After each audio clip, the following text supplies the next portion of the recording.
मेरे अति प्यारों, यीशु मसीह के नाम से अभिवादन करता हूँ। क्या आप भले चंगे हैं? प्रभु यीशु मसीह आपसे ज्यादा प्रेम करता है, इसीलिए प्रतिदिन आपसे वो बातें करता है।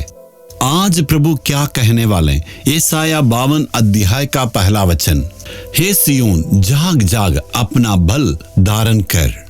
आज परमेश्वर आपसे कहने के लिए चाहते हैं, मेरा बेटा, मेरी बेटी, क्यों निराश के साथ है, क्यों इतना दुख के साथ है? अपना सामर्थ्य को धारण करना। ऐसे ही तुम्हें लेटे ही नहीं रहना, ऐसे ही बैठे ही निराश के साथ नहीं रहना। तुम्हें अभी जाग उठना है। तुम्हें जागने के लिए मैं सामर्थ्य को देता हूँ। तुम्हें उठ के काम करने के लिए मैं सामर्थ्य को देता हूँ।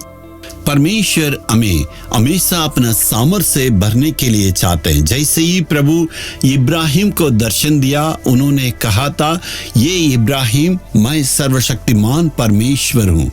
प्रभु का वचन हमें ये कहता है, प्रभु में, उसके सामर्थ्य में प्रतिदिन बलवंत होते जाओ। प्रेरितों का काम पहला अध्याय का 8वां वचन में लिखा है, तुम जरूर सामर्थ्य प्राप्त करोगे। लिखा है, यू शैल रिसीव पावर। इसका मतलब सामर्थ्य को प्राप्त करोगे। परमेश्वर का सामर्थ्य को हमारा जीवन में धारण करने की आवश्यकता है। आपका दिल का अंदर यदि सामर्थ्य को प्राप्त करेंगे, आप किसी वातावरण से न डरेंगे, किसी व्यक्ति से नहीं डरेंगे, हमेशा हिम्मत के साथ अपने जीवन में आगे बढ़ते रहेंगे। दिल के अंदर आप बहुत कमजोर हो गए हैं, आपके पास सामर्थ्य नहीं है, इसलिए आप कहते हैं, मेरे विरोध इसने ऐसे कह दिया। आप बहुत निराश होते हैं। प्रभु की चरणों में हमें आना है। परमेश्वर की ओर से ताकत को प्राप्त करना या धारण करने के लिए कहते हैं प्रभु का वचन में ये लिखा है, जो कोई परमेश्वर के बाट जोते रहते हैं, वे उगाव से जैसे नया बल प्राप्त करेंगे और परमेश्वर के लिए नए ताकत के साथ वो काम करेंगे।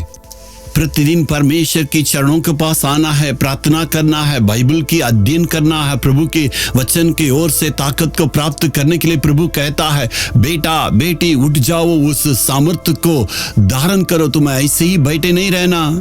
इसी कारण से परमेश्वर आज आपसे बातें कर रहा, जी हाँ मेरा बेटा, तुम सामर्थ्य को प्राप्त करना होगा, इसलिए आप ऐसे बैठे नहीं रहना। जब सामर्थ्य को प्राप्त करने से आपका दिल का निराश दूर हो जाएगा, शैतान पर विजय पाके आप आगे बढ़ेंगे।